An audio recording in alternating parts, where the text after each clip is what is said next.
Mobil-mobil pengangkut mulai terlihat. Puing-puing bangunan dikumpulkan dan dibuang.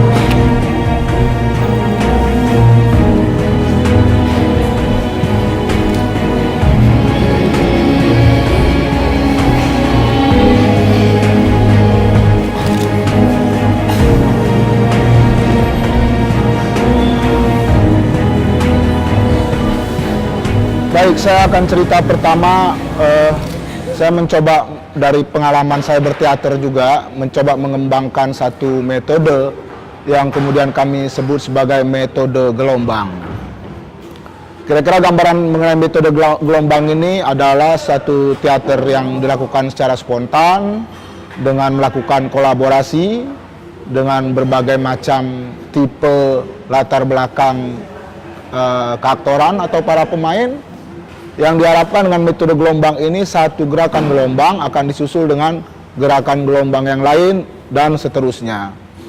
Dengan metode ini setiap orang pada akhirnya bukan hanya memainkan satu peran, tapi juga bisa memainkan banyak peran.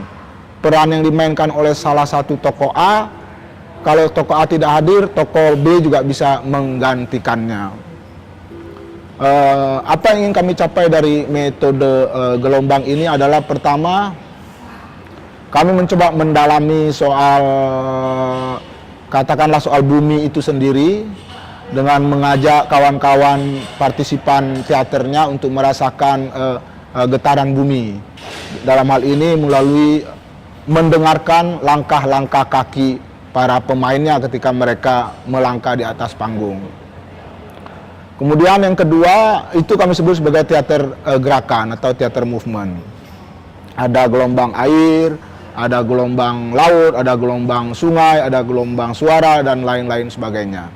Apa yang ingin kami capai di sini adalah sebetulnya mengajak anak-anak untuk melihat realitas ini melalui bayangan.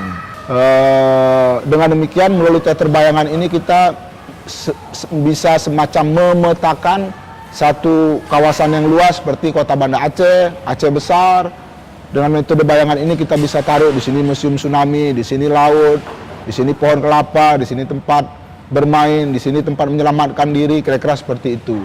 Dengan metode bayangan ini kita bisa buat peta Banda Aceh secara luas dan itu dimainkan. Seperti kita ketahui, anak-anak sebetulnya meskipun mereka tinggal di satu kawasan Kota Banda Aceh atau Aceh besar, tapi sebenarnya mereka terpisah satu sama lain.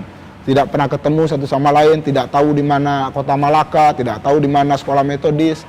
Nah, teater ini mempertemukan mereka melalui pemetaan yang saya sebutkan tadi. Kemudian, kira-kira itulah inti yang ingin kami sampaikan.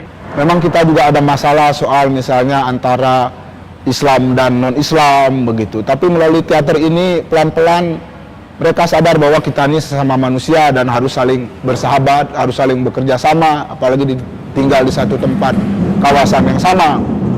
Menurut saya anak-anak sekolah di Banda Aceh sudah punya sense yang cukup bagus terhadap itu.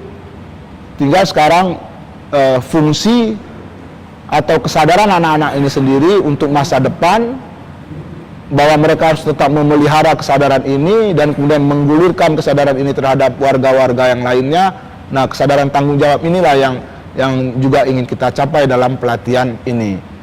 Nah, memang teater begitu variatif ya. Kadang-kadang idenya bisa liar kemana-mana terhadap satu isu yang penting begitu.